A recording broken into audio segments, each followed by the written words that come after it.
হাসনাত আর cantonment কাহিনীর পর সারা দেশে আলোচনায় ছিলেন সেনাপ্রধান ওয়াকারুজ্জামান। গোটা জাতি অপেক্ষায় ছিলেন সেনাপ্রধানের নতুন বার্তার জন্য। সেনাপ্রধান অফিসার্স অ্যাড্রেসে সেনা সদস্যদের উদ্দেশ্যে যে বক্তব্য দিয়েছেন তা শুধু একটি প্রাতিষ্ঠানিক বার্তা নয়, বরং দেশের চলমান বাস্তবতায় এক গুরুত্বপূর্ণ দিক নির্দেশনা। তিনি স্পষ্টভাবে বলেন, সেনাবাহিনী যে দায়িত্ব ও নিষ্ঠার সঙ্গে কাজ করছে তা ইতিহাসে স্মরণীয় হয়ে থাকবে। তিনি সেনাবাহিনীর সদস্যদের গুজব, ভুল তথ্য এবং অপপ্রচারের বিভ্রান্ত না হওয়ার আহ্বান জানান। সম্প্রতি সামাজিক যোগাযোগ মাধ্যমে নানা বিভ্রান্তিকর তথ্য ছড়ানো হচ্ছে, যার বেশিরভাগই বাস্তবতা থেকে অনেক দূরে। সেনাপ্রধানের এই বক্তব্য মূলত সেনা সদস্যদের মনোবল অটুট রাখার এবং সত্যভিত্তিক দায়িত্ব পালনের জন্য একটি অনুপ্রেরণামূলক বার্তা। তিনি বলেন, কোনো উস্কানিমূলক বক্তব্যে সেনাদের প্রতিক্রিয়া জানানো উচিত নয়, কারণ প্রতিক্রিয়া মানেই উস্কানিদাতাদের লক্ষ্য পূরণের সহায়তা। এই নির্দেশনা শুধু বাহিনীর ভেতরের শৃঙ্খলা রক্ষাই নয়, বরং বহির্বিশ্বে সেনাবাহিনীর পেশাদার ভাবমূর্তি রক্ষা করতেও গুরুত্বপূর্ণ ভূমিকা রাখবে। জনাব ওয়াকারুজ্জামান সেনাবাহিনীকে একটি পেশাদার ও নৈতিকতা ভিত্তিক বাহিনী হিসেবে তুলে ধরেন। এই মূল্যবোধ ভিত্তিক পরিচালনা সেনাবাহিনীকে শুধু অভ্যন্তরীণ নিরাপত্তা নয়, জাতীয় ও আন্তর্জাতিক পর্যায়েও মর্যাদার আসনে প্রতিষ্ঠিত করেছে।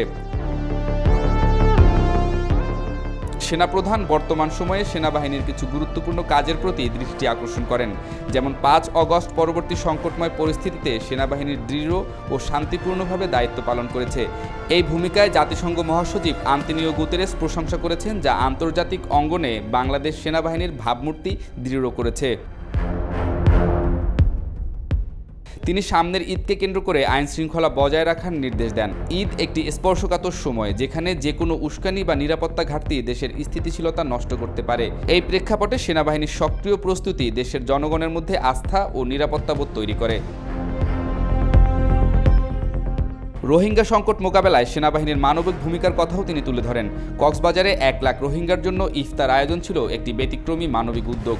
এটি শুধু একটি আয়োজন নয়, বরং বৈশ্বিক মানবাধিকার বাস্তবায়নে বাংলাদেশের প্রতিশ্রুতির একটি শক্ত উদাহরণ। তিনি যুক্তরাষ্ট্রের সিনেটর গ্যারি পিটার্সের সঙ্গে সাক্ষাৎ এবং প্রশংসাও তুলে ধরেন। এই কূটনৈতিক যোগাযোগ এবং আন্তর্জাতিক স্বীকৃতি সেনাবাহিনীর কাজের পরিপূর্ণতা এবং পেশাদারিত্বের প্রমাণ দেয়, যা ভবিষ্যতের সামরিক সহযোগিতা ও কূটনীতিতে সহায়ক ভূমিকা রাখবে। আহত শিক্ষার্থীদের পাশে সেনাবাহিনীর অবস্থান প্রসঙ্গে সেনাপ্রধান বলেন, এই ধরনের পদক্ষেপ সেনাবাহিনীর মানবিক শক্তি এবং জনগণের সঙ্গে ঘনিষ্ঠ সম্পর্ক গড়ে তোলার দৃষ্টান্ত।